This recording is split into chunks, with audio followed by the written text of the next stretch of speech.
they all use Yeah. as their guidelines, according to the DHS, you can be labeled an extremist if you happen to think that the government is overstepping its bounds.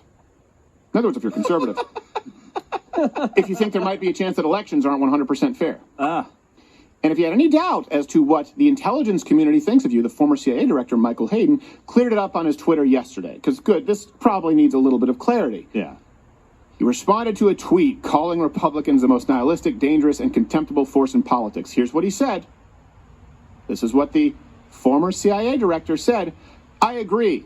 And I was a CIA director. I watched all of them. And now we add 80,000 plus agents to the IRS. Well, sorry, employees. So we have Meta, Facebook, Twitter, YouTube, Google, the FBI, the DHS. They're all on the same page. Throttle content by labeling extremist or labeling it disinformation. And then, of course, the government can't technically throttle free speech. So what do? They have other people. They have their lackeys. They have their cronies go in and do it. It's their Sammy the Bull. That's Facebook. That's Twitter. That's YouTube. Let me give you a few examples of, by the way, collusion between big tech and these intelligence communities. And Carrie Lake, I know, is here. We'll get there in just 2 minutes. Just want to get this in to set the stage so that she doesn't have to do all that legwork and then, get banned from Rumble. April 2021. I'm just going to rattle these off here. New York Times writer and COVID critic Alex Berenson. He provided concrete evidence that the White House officials colluded with Twitter to ban him. Okay? He posted the documents showing Twitter employees discussing a meeting with Andy Slavitt, the senior advisor to President Biden's COVID-19 response team. Okay? This is what they said. How was the White House? Overall, pretty good. They had one really tough question about why Alex Berenson hasn't been kicked off the platform. Then he was banned 3 months later. Here's some more examples. September 2019, big tech officials, companies like Facebook, right, the usual bad actors, they met with the U.S. intelligence community to discuss election integrity. That's kind of relevant to today. Another time in 2019, CIA's Aaron Berman left the agency to become the senior product policy manager for misinformation. Where? At Meta, Facebook, Instagram. This is what happens, right? We talk about these unelected officials, for example, like Fauci. That's what, when people talk about the swamp, we're not just talking about your representatives. We're talking about people who are representative of no one. And what happens is they used to become lobbyists, right, for maybe the pork industry, or maybe some of you would talk about firearms. Now they go and work for big tech. It's a revolving door of bullshit. CIA, FBI, go to Facebook, maybe come back in, maybe go to the CDC, act as a consultant. So the CIA's Aaron Berman left the agency to become the senior product policy manager for misinformation at Meta. We just saw the other CIA guy. Can't remember his name. I always forget all these stupid names. Asshole.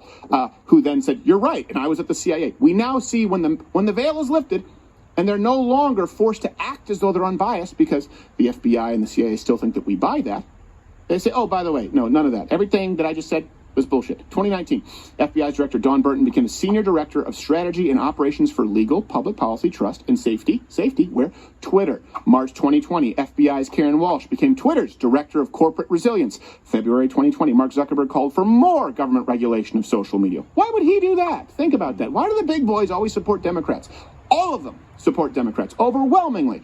Didn't we think that Republicans were the party of big business? Let's look at the donations from Zuckerberg, from Bezos, from Wojcicki, from Dort, any of these people, not to mention their employees, okay? October 2020, Twitter, Facebook blocked the spread of the Hunter Biden story. You guys remember that? Of course, whistleblowers said that the FBI colluded. We have December 2021, Dr. Fauci, I use that term loosely, colluded with Wired Magazine and Facebook to censor the Great Barrington Declaration. For those of you who don't remember, that was saying that lockdowns don't work. And by the way, now the CDC says we might have been wrong about a whole lot of that. July 2021, the White House admitted to flagging content to Facebook they considered COVID disinformation. And of course, that content was removed because they used CDC and the White House to establish their guidelines. Oh, and by the way, they got rid of the dislike button because there's never been a president, former vice president, more disliked than Joe Biden. Don't forget, February 2022, Jen Psaki was so comfortable in the authoritarianism that she encouraged Spotify on a public platform openly to censor what she declared COVID misinformation, or as we know it now, shit the CDC was wrong about.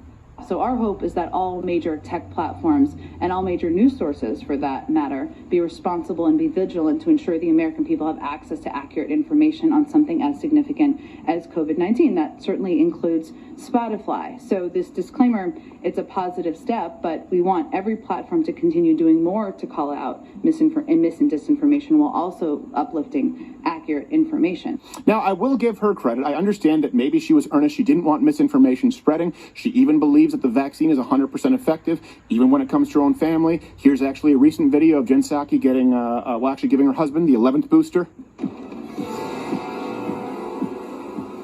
You might feel a little prick.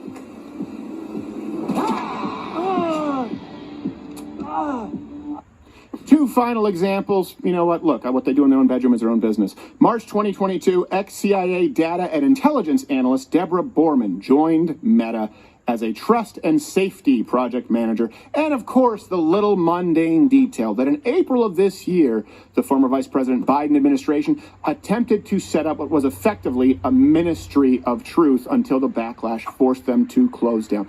All references are available at louderwithcrowder.com, and very few of them, if any, are conservative sources. You can see it's Washington Post, it's Wall Street Journal, it's New York Times.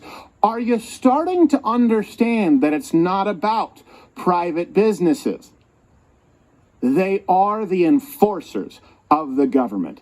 And this is the first time today that I can think of where they removed a winning current gubernatorial candidate whose policies and platform can directly affect their bottom line. A bottom line, by the way, that's padded through disinformation and dishonesty, which brings me to, I'm really glad, I believe we have her. She's back, Kari Lake.